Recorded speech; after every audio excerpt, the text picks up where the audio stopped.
ऊपर वाला जब भी देता देता छप्पड़ फाड़ के। देश के सबसे धनी उद्योगपति रह चुके गौतम अडानी के साथ जो कुछ हो रहा है या उनके साथ जो कुछ हो चुका है, उसे देखकर ये लाइन कितना सटीक लगता है। उनकी संपत्ति में इजाफा भी इस कदर हुआ कि वे दुनिया के सबसे अमीर शख्स बनने के बेहद करीब पहुंच चुके थे। लेकिन अब जब उनकी बर्बादी का सिलसिला शुरू हो चुका है, वो रुकने का नाम नहीं ले रहा। हिंडनबर्ग की रिपोर्ट के बाद से हर दिन अडानी ग्रुप की मुश्किलें बढ़ती ही जा रही हैं। एक और कंपनी के शेयरों में लगातार गिरावट जारी रही है, तो दूसरी ओर कंपनी को 20,000 करोड़ रुपए का एफपीओ वापस लेना पड़ा। कई विदेशी बैंकों ने अब कह दिया है कि अडानी ग्रुप को वो लोन नहीं देंगे। अब सुप्रीम कोर्ट का एक आदेश अडानी ग्रुप की मुश्किलें और बढ़ा देने वाला है। क्या है पूरा मामला, जानेंगे इस वीडियो में। उससे पहले आपसे अपील है कि इस वीडियो को लाइक करें और इसे ज्यादा से ज्यादा लोगों के साथ में शेयर करें। चलिए खबर को आगे बढ़ाते हैं। दरअसल सुप्रीम कोर्ट के आदेश के अनुसार अडानी ग्रुप की चेन्नई स्थित कंपनी के ऑयल स्टोरेज टैंक और पाइपलाइन को तोड़ा जाएगा। सर्वोच्च न्यायालय ने नेशनल ग्रीन ट्रिब्यूनल यानी एनजीटी के आदेश पर मुहर लगा दी है और आने वाले 6 महीने में काम को पूरा करने का आदेश दिया है। एन्नोर एक्सप्रेसवे पर केटीवी ऑयल मिल्स और केटीवी फूड्स ने ऑयल स्टोरेज टैंक और पाइपलाइन का निर्माण किया था। यह स्थान चेन्नई पोर्ट से 4 किलोमीटर दूर है। यह दोनों ही कंपनियां केटीवी ग्रुप और अडानी विल्मर का जॉइंट वेंचर है। इंडियन एक्सप्रेस की रिपोर्ट बताती है कि इस प्रोजेक्ट की शुरुआत से पहले कंपनी ने पर्यावरण मंत्रालय से कोस्टल रेगुलेशन जोन का क्लियरेंस नहीं लिया। मछुआरों के लिए काम करने वाले एक गैर सरकारी संगठन यानी एनजीओ ने इसके खिलाफ एनजीटी में शिकायत दर्ज करवाई थी।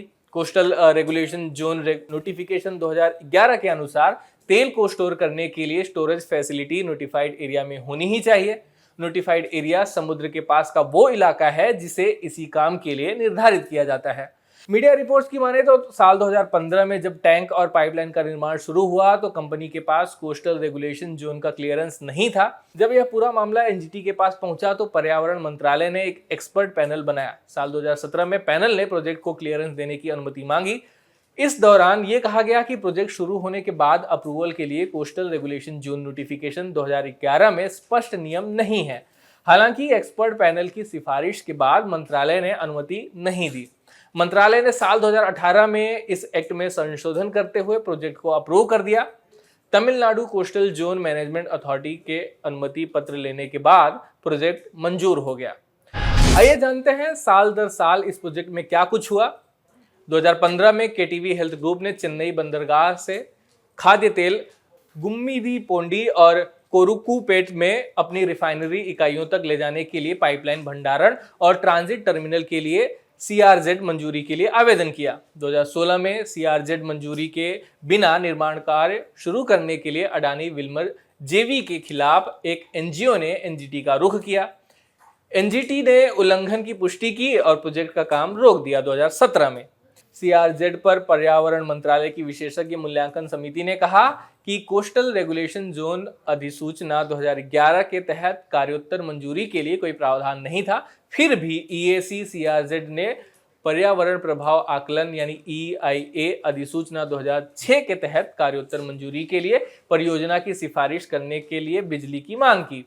2018 में पर्यावरण मंत्रालय ने सीआरजेड अधिसूचना 2011 में संशोधन किया, जो उन परियोजनाओं के लिए कार्योत्तर मंजूरी के लिए वन टाइम विंडो की पेशकश करता है। अडानी विल्मर जेवी ने मंत्रालय से उसके लंबित आवेदन पर विचार करने का अनुरोध किया।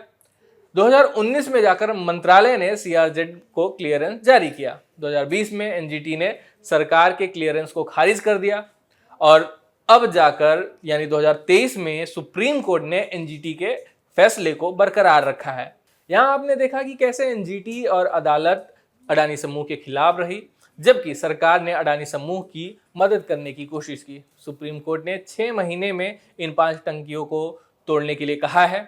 मुश्किल हालातों का सामना कर रहे गौतम अडानी की मुश्किलें और बढ़ गई हैं। इस पूरे मामले पर आप क्या राय रखते हैं, कमेंट बॉक्स में जरूर लिखें। वीडियो यहीं समाप्त होता है। धन्यवाद। अब खबरें पाइए सबसे पहले हमारे मोबाइल न्यूज एप्लीकेशन पर।